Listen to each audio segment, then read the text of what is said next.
Mesaroh. Di sini saya akan melakukan pendidikan kesehatan tentang diaperage. Silakan masuk. Silakan duduk, Bu. Iya, terima kasih. Oke. Ada yang bisa saya bantu, Bu? Ini Bu bidan anak saya mengalami peradangan berwarna merah di sekitar popoknya dan terdapat bercak putih di mukosa mulut. Bayi sering rewel karena tidak nyaman pada kondisi kayak ini. Oh iya, baik. Sebelumnya saya perkenalkan diri dulu ya, Bu. Iya. Perkenalkan, nama saya Bidan Mesaroh. Kebetulan saya yang berjaga pada saat ini. Iya. Dan saya ingin memberikan pendidikan kesehatan tentang diaperage. Saya membutuhkan waktu kurang lebih 8 sampai 10 menit, Ibu. Apakah Ibu sudah siap? Sudah. Ya, yang pertama saya akan mengkaji data Ibu terlebih dahulu, nggih. Namanya Ibu siapa? Ini Anaknya? Ana, Umurnya berapa, Bu, ini? 14 bulan. Yang pertama dilakukan sebelum kontak dengan bayi atau setelah kontak dengan bayi yaitu cuci tangan 6 langkah dengan benar, Ibu. Menggunakan air mengalir dan menggunakan sabun, Ibu. Setelah itu saya akan menjelaskan pengertian diaperage atau ruang popok, yaitu peradangan kulit yang terjadi pada area popok. Hampir sebagian besar bayi pernah mengalami masalah tersebut, ya. Setelah itu ruang popok pada umumnya dialami oleh bayi berusia 4-15 bulan, ya, Bu. Terus penyebab diaperage yaitu kebersihan yang tidak terjaga, sering buang air, bayi sedang mengonsumsi antibiotik atau bayi yang mendapat antibiotik dari air susu ibunya. Setelah itu tanda-tanda diaperage yaitu kemerahan pada area kulit yang terkena popok, biasanya pantat, genitalia hingga selangkangan, gitu.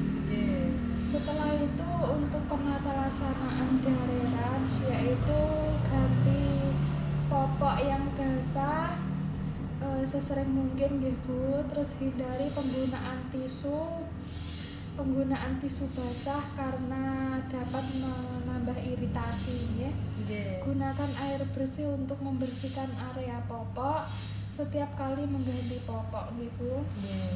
Setelah itu langsung bilas tanpa perlu digosok, Bu. Terus cukup keringkan dengan menepuk kulitnya tanpa digosok karena gosokan keras dapat menyebabkan kerusakan kulit bayi, ya. Hindari penggunaan popok terlalu kencang dan tidak disarankan menggunakan baby oil atau lotion untuk mengurangi ruang popok, Bu. Setelah itu pencegahan diaperage yaitu pilihlah jenis popok dari bahan kain yang menyerap keringat, ya. Terus sering mengganti popok bila basah, menjaga kebersihan sekitar popok, Bu. Jadi usahakan bayinya itu selalu kering. Jadi seumpamanya kayak pipis terus kayak popoknya sudah basah langsung diganti, ya, untuk menghindari itu semua, Bu. Setelah itu bila terjadi keluhan sebaiknya pergi ke tenaga kesehatan, ya. Seumpamanya bayinya rewel terus nggak bisa tidur, itu langsung ke tenaga kesehatan atau bidan terdekat, Bu. Intinya kalau bayinya sudah pipis atau BAB itu langsung diganti, dibersihkan, disiram menggunakan air. Setelah itu dikeringkan dengan cara ditepuk-tepuk, Bu. Tidak boleh digosok-gosok gitu, soalnya kan kulit bayi itu masih tipis, ya, Bu. Jadi kayak gampang iritasi, ngoten, nggih. Terus ada yang ditanyakan lagi, Bu? Tidak. Oh, tidak, ya. Terus setelah itu saya akan menjelaskan tentang oral rouge. Oral rouge itu kandidasi selaput, lendir mulut, biasanya mukosa dan lidah. Dan kadang-kadang palatum atau palatum, gusi serta lantai mulut nggih. Nggih. Terus gejala selanjutnya yaitu gejala oral thrush, yaitu tampak bercak putih seperti yang anak ibu alami sekarang ini ya. Pada mulut seperti bekas susu yang sulit dihilangkan nggih. Terus bayi kadang-kadang menolak untuk minum atau menyusui nggih. Terus mukosa mulut mengelupas. Terus kayak lesi multiple atau luka-luka banyak pada selaput lendir mulut sampai bibir memutih menyerupai bekuan susu yang melekat bila dihilangkan dan kemudian berdarah gitu.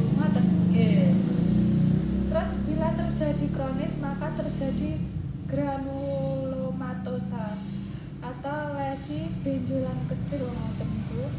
Ini menyerang sejak bayi sampai anak-anak yang berlangsung lama hingga bertahun-tahun akan menyerang kulit anak.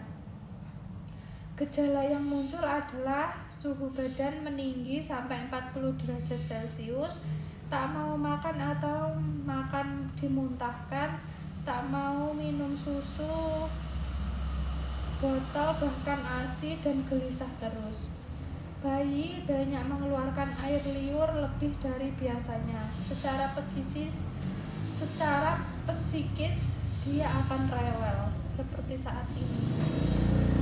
Upaya agar oral thrush tidak terjadi pada bayi yaitu mencuci bersih botol dan dot susu setelah digunakan ya Bu.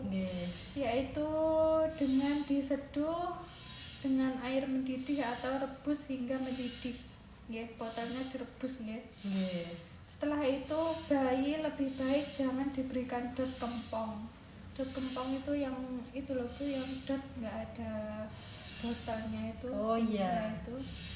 Terus karena selain dapat menyebabkan oral thrush juga dapat mempengaruhi bentuk rahang ya. Jika bayi menata atau menyusui ibunya, untuk menghindari oral thrush sebelum menyusu sebaiknya puting susu ibu dibersihkan terlebih dahulu atau ibu hendaknya selalu menjaga kebersihan ya. Setelah itu adanya sisa-sisa di mulut bayi setelah minum juga dapat menjadi penyebab terjadinya oral thrush. Jika kebetulan ada bakteri di dalam mulut, untuk menghindari kejadian tersebut, setiap bayi jika selesai minum susu bersihkan 1-2 sendok teh air matang untuk membilas sisa susu yang terdapat pada mulut bayi. Jadi dibersihkan nggih, dengan air hangat nggih. Terus setelah itu cara merawat oral thrush pada bayi yaitu dengan cara mencuci tangan, membersihkan lebih dahulu dengan jari yang dibungkus kain bersih dan dibasahi dengan larutan garam. Jadi digubetnya ngoten Bu, dililitkan di jari, setelah itu dibersihkan. Mengolesi mulut dengan gentian violet 0,25% atau 1 ml suspensi nistatin. Membuang kain sehabis dipakai ya. Setelah itu bila oral thrush bertambah parah seperti mukosa kelihatan putih bertambah dan bertambah merah, untuk segera konsultasi ke dokter ya. Jadi kalau mau pegang bayi atau setelah pegang bayi yaitu ibu harus cuci tangan terlebih dahulu ya. Terus selalu menjaga kesterilan alat-alat yang dipakai bayi, terutama untuk dot ya. Apakah ada yang ditanyakan Bu? Tidak.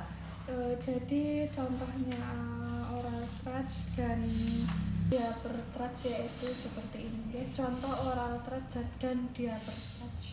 Ini oral thrush dan ini diaper thrush. Jadi harus dijaga kebersihannya ya. Audio Jungle.